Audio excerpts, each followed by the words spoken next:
Ladies and gentlemen, welcome to the Moulin Rouge. When the Moulin Rouge, or the Red Mill, first opened, it was a perfect representation of Paris right before the First World War. This music hall represented a time of transition in Paris, while social barriers were disappearing, causing people of different classes to come together. An article on the official Moulin Rouge website described this time period in Paris as a rich cultural profusion of fun and frivolity. As France went through tough times due to the two world wars, the Moulin Rouge suffered as well, which made it a perfect representation of Paris and the transitions it had undergone throughout the late 19th and early 20th century. The club's decor still represents the romance of France. This was made in the Belle Epoque, which was a period of cultural peace.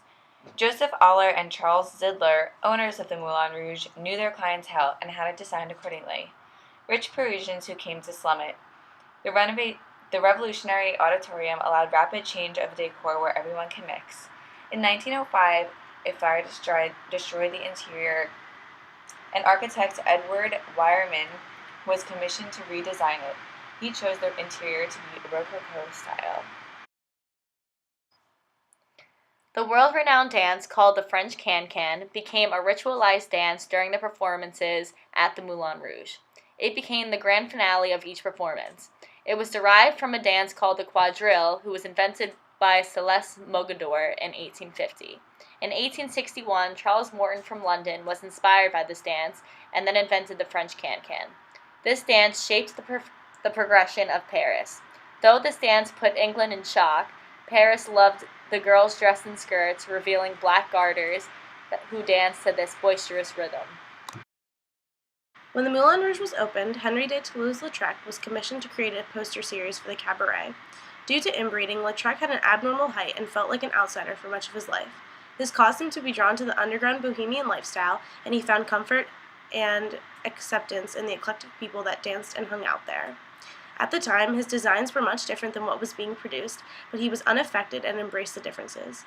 Using flat colors and simple shapes and closure, he effectively represented the gritty and free atmosphere that was the Moulin Rouge. Now the external art is contrasted to Lautrec's original posters.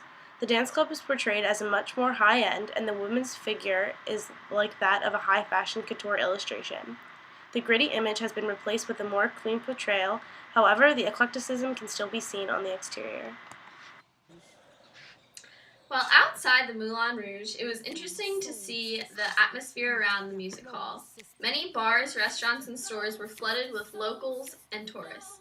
With the cheapest tickets being about 200 euros, we didn't have a chance to go in. However, with the amount of security outside and the price of admission, I can only imagine the decoration and liveliness that goes on inside.